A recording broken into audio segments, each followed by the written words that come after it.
Welcome to the wonderful world of integers.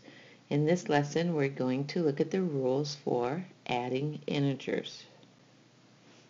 We recently learned when adding integers, we could use a number line, and we can use this with the small numbers.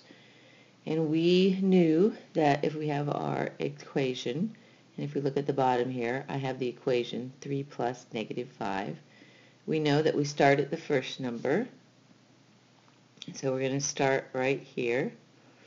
And I know since negative 5 has a negative sign in front of it, I'm going to go to the left, and I'm going to go 5 spaces to the left. So I'm going to go 1, 2, 3, 4, 5, and end up at negative 2.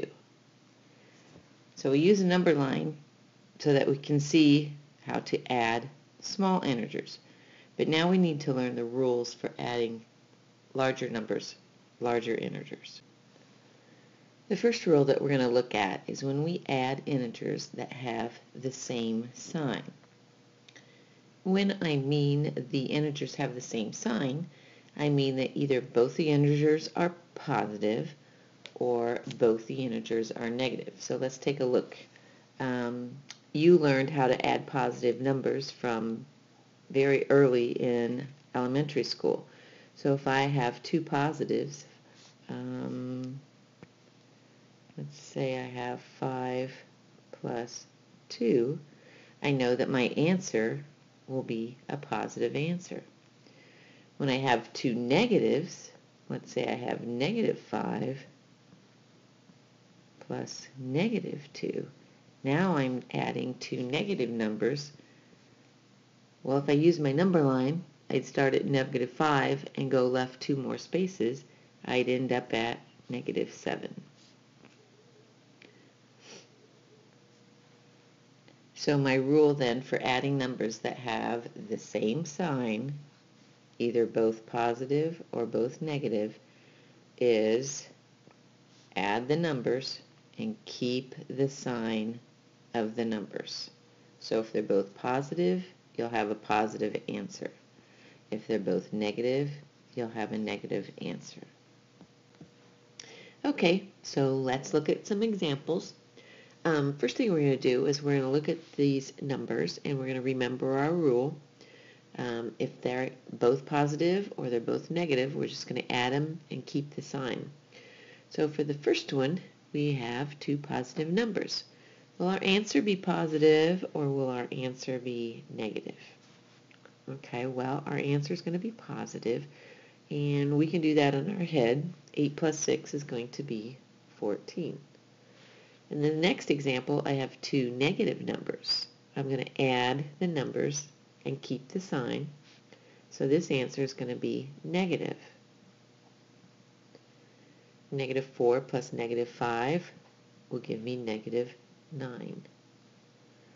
The next example, I have two negative numbers again. So I add the numbers and I keep the sign. I'll have another negative answer. Negative 9 plus negative 8 is negative 17. And then the last one, two positive numbers, which you're used to adding.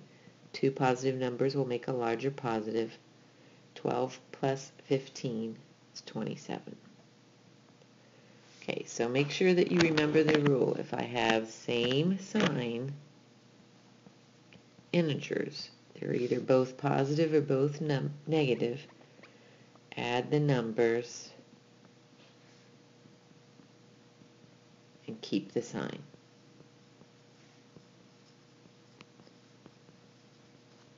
Okay. Okay, now we're going to take a look at the rule where we're going to add integers that have two different signs. That means one number is going to be a positive number and one number is going to be a negative number. Okay? When you did this on the number line, you just looked at the sign in front of the number to know which direction to go. But when your numbers get larger, we want to stay away from a number line, so we're going to just follow the rules.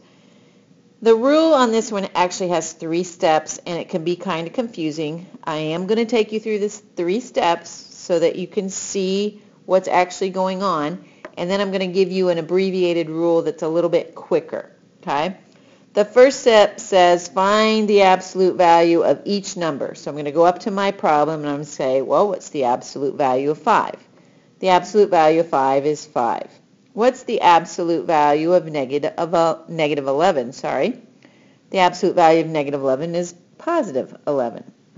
So that's step 1. Step 2 says I'm going to subtract this smaller number from the larger number. So I'm going to take 11 and subtract 5. What do you get? Well, you get 6. I still have one more step to take because now it says my answer will have the sign of the larger value.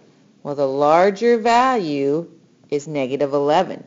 So my answer is going to be negative. So it's going to be negative 6. If I did that on a number line, I would start at 5 and go left 11 spots, and I would end up at negative 6. Okay, so that was a little difficult to understand. Here's the shorter and sweeter version, okay? I'm going to give you a couple of examples on here. First example is going to be 16 plus negative 3. Now I look at my problem. I'm going to circle the larger value. The larger value is a positive number, so my answer is going to be positive. I'm still going to look at these as if there's no negative signs. I'm still going to take their absolute values, so I'm going to subtract the two numbers. I'm going to say 16 take away 3 gives me 13. My answer is going to be the sign of the larger number, so my first answer is going to be a positive 13. Let's look at another example. Let's look at negative 12 plus 4. In this one, the larger value is actually negative 12, so my answer will be negative, okay? Now I'm still going to subtract these two numbers. I'm going to pretend there's no positive or negative signs. I'm going to pretend that I have the absolute value. So 12 minus 4 equals 8. But since my larger value is a negative number, my answer is going to be negative 8, okay?